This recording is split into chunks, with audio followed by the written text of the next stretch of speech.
Alrighty then, here we go again. Another wonderful day. Well, I don't know if I'd say wonderful. It's late in the day, and I'm just now closing it out. And I've still got work to do after I get home. So how's about it's just been another day? And I hate to be that way, but you know what? Some days are not all days are created equal. Some days are not better than others. And if all days were great and wonderful days, then there would be no need to differentiate the good from the bad. And so that's just an unfortunate reality that we face, in that some days are better than others. But, yeah, it's just, and everything, of course, blew up at the end of the day, and it's just like, oh, you've got this thing to do, and you've got that thing to do, and you've got this thing going on, you've got that thing going on. Next thing you know, it's like 5 o'clock, and I really should have already gone home by now, but whatever, I'll make up for it at some point in time. But at any rate, yeah, just one of those days where there's a whole lot of stuff going on. I need to make something to eat on for the week, and I think I'm gonna make a chicken pot pie. I was trying to get away from, well, not like fattening food. I was trying to get away from salads. I've been making chicken salads quite a bit, and chicken salads are fine during the like spring and summer months, but it's like stupid cold outside, and to eat a cold salad for dinner just does not sound appealing. I want something warm that's been baked in the oven, and so it won't be like anything fancy. It'll literally just be like chicken, gravy, croissant dough, and carrots probably, and I'll throw that into a pan and call it a pot pie, and that's what I'll eat on for a good while. But yeah, it has been an interesting day. A friend of mine showed me this mock-up video he has for this movie project that we're working on, and he made up this scene that he wants to film, and I mean, I'm totally down with that, fine with that, that's fine. But yeah, I don't know, got a lot of creative stuff going on. I released this video on Instagram today that was spoofing a Life is Strange thing, and it's got more views than most anything else I've done. And I released all these videos to try and succeed better on Instagram, and all I really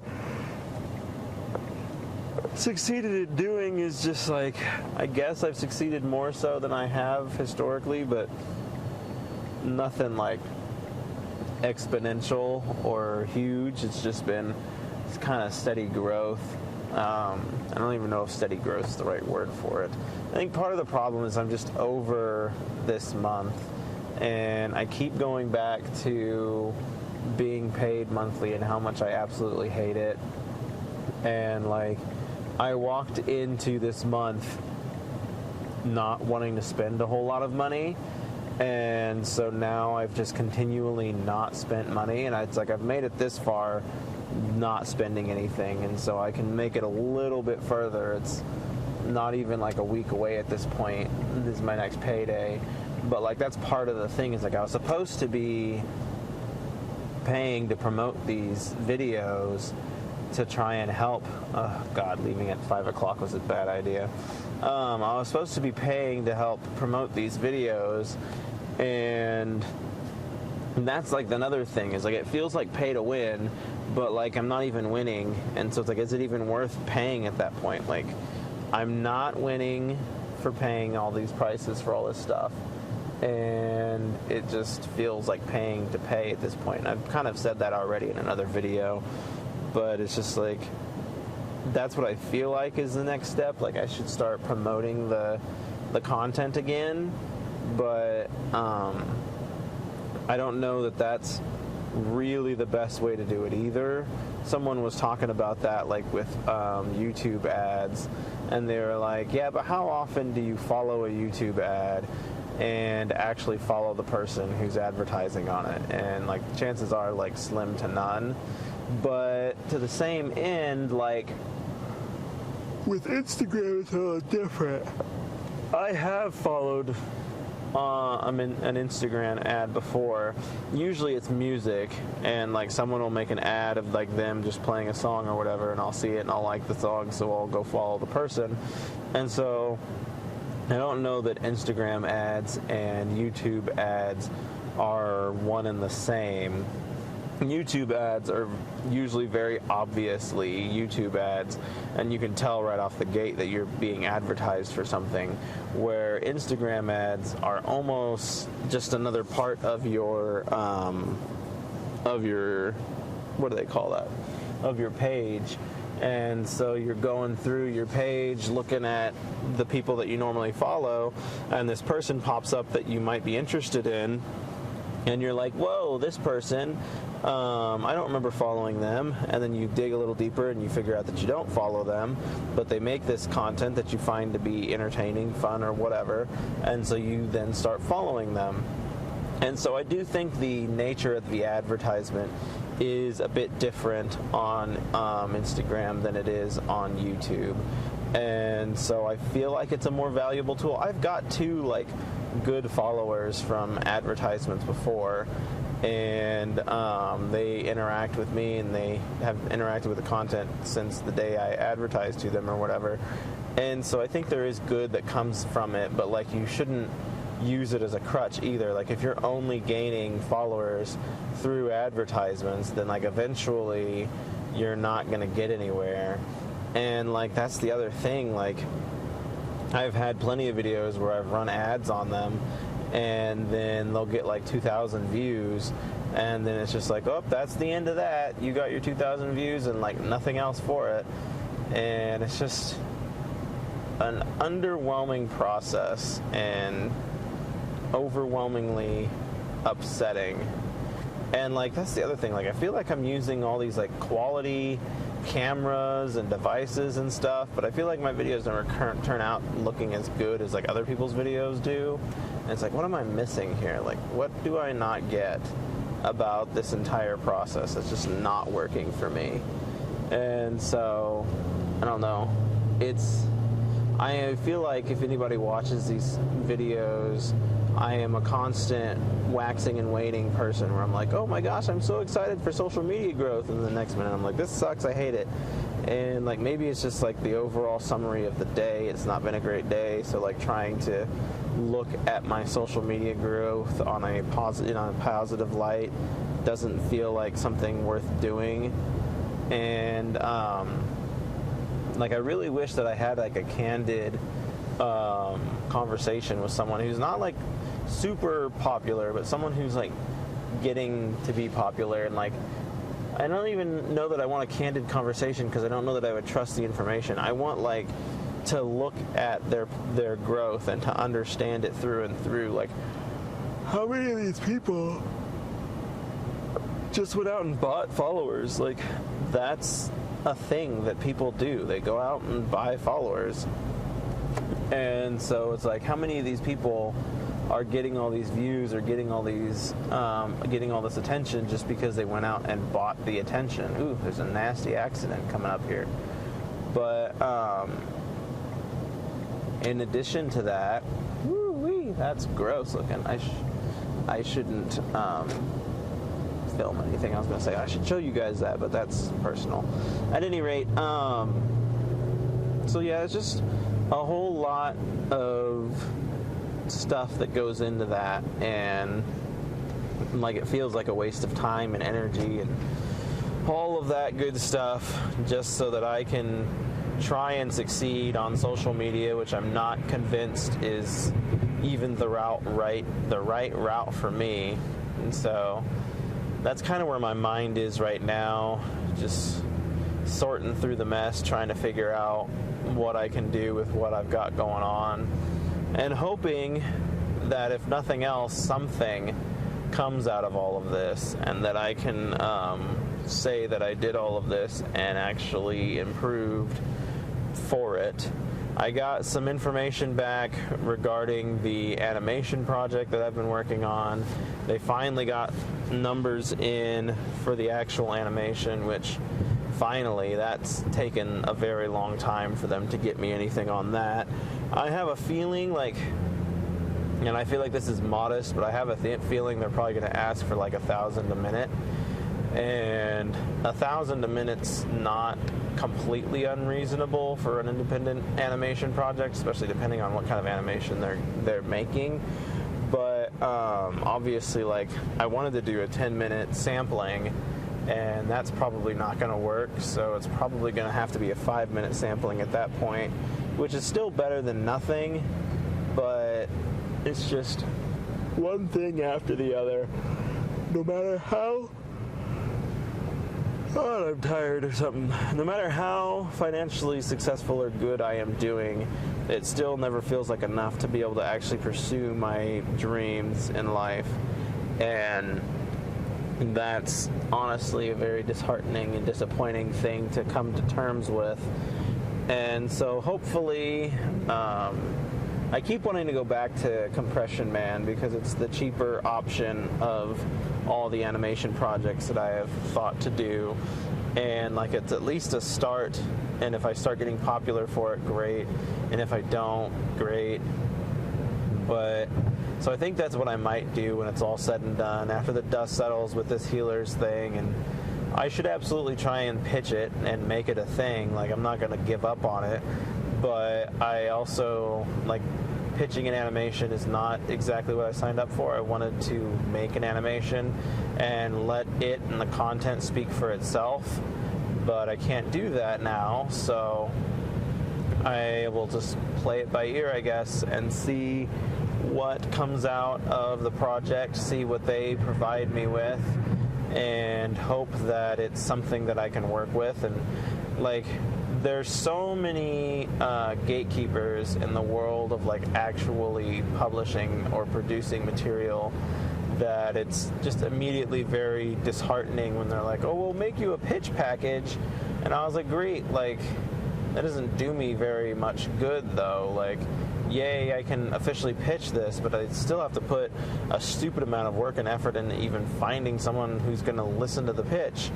And then they're going to either be like, no, I'm not interested, or maybe they'll take it. I don't know. Everybody dreams of being picked up. But, like, original material is a lot harder to sell than something that's already got a fan following. And so it's like, you've already got that going against you. This isn't like Scooby-Doo 2.0. This is something completely original that you've got to try and get a backing on.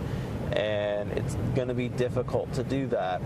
And so hopefully I can reach a point where, like, maybe this animation is, like, affordable and I can do something with it. But, like, the other thing that I have to think about is, like, the amount of money I spent on, like, voice acting and getting different voice actors to do different voices and stuff. And there's a lot of that going on as well. And it's like, is this sustainable? Like, most of the animation quotes that I get from people are about 1,000 a minute, and they're telling me that it's going to take them a month to do a minute's worth of animation. And, like, even if I were game to do that, like, that's going to be, if I'm doing a full 20-minute animation, that's going to be over 2 years, 12, 24, yeah, that's going to be just over 2 years before I actually see the completed animation. And that's just for one episode.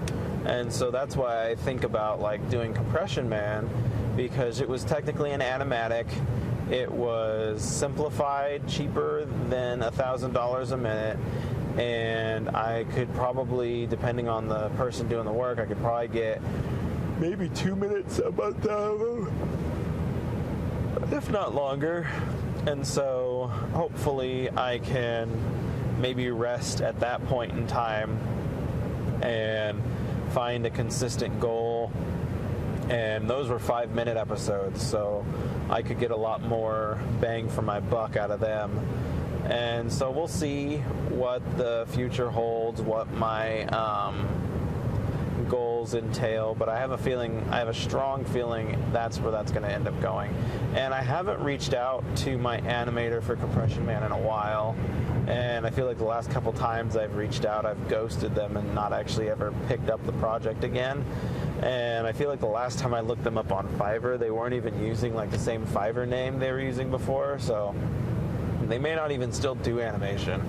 So I'll have to reach back out and be like, hey, are you doing animation still? What does this look like? And should I be doing this and all that good stuff? But then like there's also the whole, is it the right time for it? Because I'm trying to get my finances back on track. Like sitting here for 6 weeks with like $1,200 in the bank has honestly absolutely sucked. And so I keep having to dip into savings to pull me out through the week. And it's like I've got to figure out where my money is going. Like, and that's what it is I'm spending it on silly, stupid things that I don't necessarily need, but I want. And it's like, okay, I've got to draw that back in. I can't keep spending and dipping into the savings to compensate for the spending. That's not going to work. And so I'm going to have to dial that back. I'm going to have to really dial in February and try and understand where the money is going and keep it from going there as much as humanly possible.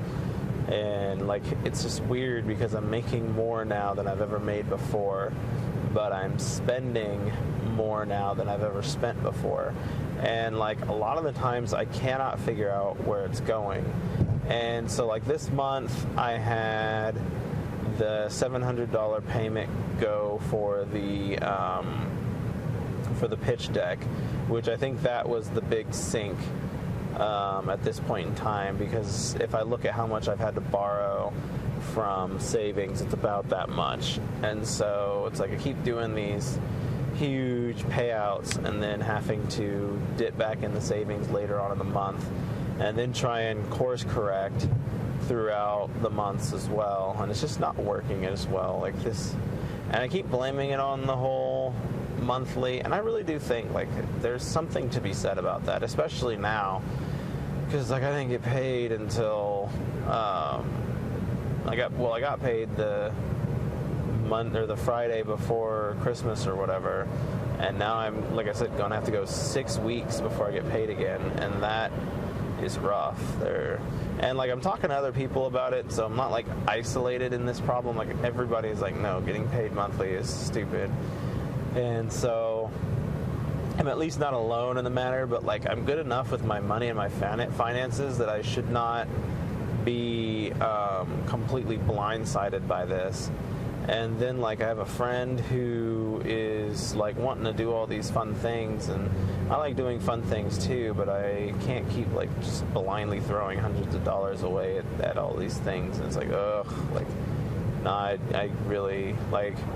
And the thing is like they're planning for like later on down the road. So I'm like, well, yes, technically by the time this becomes a thing, I could afford to do it, but like right now I cannot be doing that. And it's just like you don't want it's like the opposite of what I wanted, honestly. Like I never wanted finances to rule my life, and I'm at a place now where I'm financially free and making exceptionally good money, but I'm still inadvertently allowing finances to rule my life because like I'm spending everything that I'm making, and I'm not putting away money smart or intelligently into my savings anymore. And I think maybe that's what's bugging me the most, is like I am saving, just not as much as I tell myself I'm able to save. And I think that's the biggest probably bother here, is that I keep having to dip into savings to get myself out of the hole. And so maybe instead of instantaneously moving funds over to savings, maybe I should just wait until this time of the year when it's like, or this time of the month when I'm about to get paid again, and then move stuff over. But I feel like that's not smart either, because if it's in the spending money bank account, then it's going to get spent. And that's not how I really want that to work either. because I don't want to go and spend all my savings and then just never save. It's like darned if you do, darned if you don't kind of thing.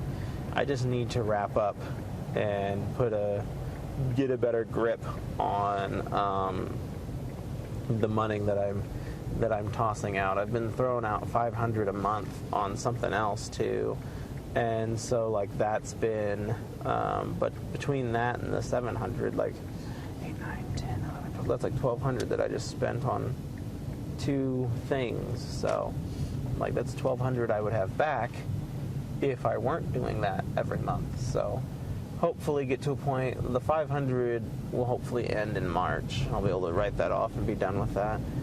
But yeah, I'm just really hoping to get my spending back under control.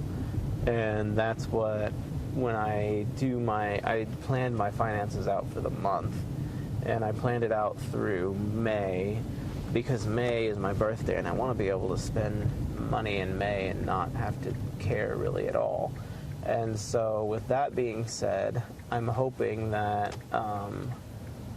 my headlights were not on this whole time and we're driving in this foggy, nasty mess. But anyway, hoping that by May I can be in a better place so I can spend relatively irresponsibly and be okay with that. And so that's my financial goals, at least. I don't know how I landed there. I don't remember where I started talking to you guys about, but this is where I landed. Financial goals for 2024: hunker down in February, hunker down in March, and then level set in April, and levels, and spend like an idiot in May, and then continue to ride from there. I feel like I did have a couple of months when I first got into this where I was doing really well, so I feel like it's possible. I just need to find my way again. Thank you all for joining me. I'm going to go buy some stuff to make chicken pot pies now.